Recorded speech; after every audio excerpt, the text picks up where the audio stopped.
যুক্তরাষ্ট্রের সহায়তায় চট্টগ্রাম বন্দরে প্রথম তেজস্ক্রিয়তা শনাক্তকরণ যন্ত্র স্থাপন হয় ২০১১ সালে। এরপর গত ১১ বছরে আমদানি ও রফতানি মিলে ৪৬টি কন্টেইনারে তেজস্ক্রিয়তা শনাক্ত হয়েছে। এর মধ্যে বেশ কিছুতে ছিল উচ্চমাত্রার শক্তিশালী আইসোটোপ, যা পরিবেশ ও মানব স্বাস্থ্যের জন্য মারাত্মক ক্ষতিকর। দেশে প্রথম তেজস্ক্রিয় পদার্থ ধরা পড়ে ২০১৪ সালে। ভারতের রফতানির জন্য পাঠানো স্টেনলেস স্টিলের স্ক্র্যাপ কলম্বো বন্দরে পাঠানোর পর তেজস্ক্রিয়তা শনাক্ত হলে সেখান থেকেই কন্টেনারটি ফেরত পাঠানো হয় চট্টগ্রাম বন্দরে। ২০২৩ সালে প্রতি ঘন্টায় ২,৮০,০০০ মাইক্রোসিয়েভার্টস মাত্রার আরও একটি শক্তিশালী তেজস্ক্রিয় পদার্থ শনাক্ত করে চট্টগ্রাম কাস্টমস হাউজের রেডিয়েশন ডিটেকশন স্ক্যানার। গত এক বছরে এমন কয়েকটি কন্টেইনারে ধরা পড়েছে তেজস্ক্রিয়তা। সবশেষ গত ৬ই আগস্ট ব্রাজিল থেকে আসা একটি ধাতব স্ক্র্যাপের কন্টেইনারে শনাক্ত হয় তেজস্ক্রিয় পদার্থ।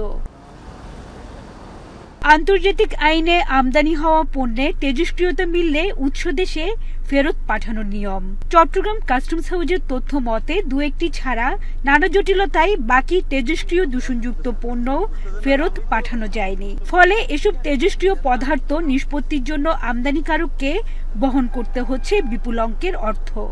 আর ধ্বংস সম্ভব না হওয়ায় নিরাপদে সংরক্ষণে পরমাণু শক্তি কমিশনকেও পোহাতে হচ্ছে নানা ঝক্কি ঝামেলা।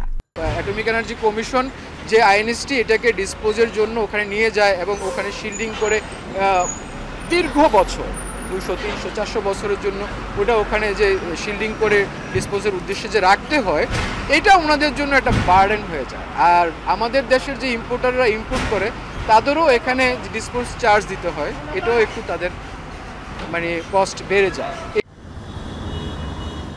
স্বাস্থ্যের জন্য ঝুঁকিপূর্ণ এই তেজস্ক্রিয় পদার্থ সংরক্ষণ করাটাও জটিল প্রক্রিয়া। পরমাণু বিজ্ঞানীরা বলছেন, আমদানি নীতিতে খাদ্যপণ্যের তেজস্ক্রিয়তা শনাক্ত হলে উৎস দেশে ফেরত পাঠানোর নিয়ম থাকলেও শিল্পপণ্যের তেজস্ক্রিয়তার বিষয়ে সুনির্দিষ্ট নীতি নেই। ফলে এই সুযোগে রফতানিকারক বা সংশ্লিষ্ট দেশ অনেক সময় পার পেয়ে যায়। সেটা যে কোনো পণ্য যে দেশ থেকে এটা সরজেছে এটা ফেরত যাবে।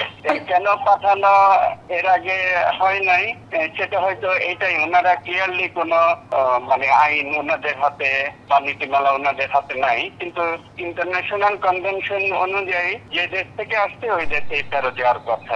রেগুলেটরি অথরিটি সবসময় নিয়ম হচ্ছে ওনাদের অ্যাক্ট অনুযায়ী যে কোনো রেডিওঅ্যাক্টিভ প্রোডাক্ট আসলে এটা রিএক্সপোর্ট করতে হয়, এবং ওনারা প্রথম পত্রটা যেটা দেন ওইটাই বলেন যে এটা রিএক্সপোর্ট করার জন্য।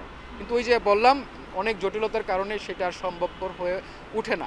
তো এই সংক্রান্ত বিষয় নিয়ে আমি মনে করি এটা আসলে আমাদের কাস্টমসের তরফ থেকে না, বাংলাদেশ অ্যাটমিক এনার্জি কমিশন এবং রেগুলেটরি অথরিটির মাধ্যমে ইন্টারন্যাশনাল অ্যাটমিক এনার্জি এজেন্সির মাধ্যমে এটা হয়তো ওনারা ওখানে বলতে পারেন। এটা ইন্টারন্যাশনাল অ্যাটমিক এনার্জি এজেন্সি চাইলে এটার ব্যাপারে একটা ব্যবস্থা নিতে পারেন। তেজস্ক্রিয় দূষণ থেকে বন্ধ্যাত্ব, বিকলাঙ্গ সন্তান জন্ম, মানসিক বৈকল্য, ক্যান্সার সহ হতে পারে নানা রোগ। সবশেষ ব্রাজিল থেকে আসা ধাতব পণ্যে তেজস্ক্রিয়তা পাওয়ার বিষয়ে যোগাযোগ করা হলে পরমাণু শক্তি কমিশনের কর্মকর্তারা জানান, পুরো বিষয়ে বিস্তারিত জানার পর আইন অনুযায়ী পদক্ষেপ নেওয়া হবে।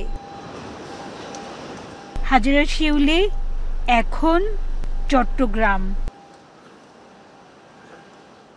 কালার এক্সপার্ট, জর্জ স্যাপ এবং মাইল্ড অন হ্যান্ডস টেকনোলজি সমৃদ্ধ অরিক্স ক্রিস্টাল ওয়াশ আপনার লন্ড্রি এক্সপার্ট।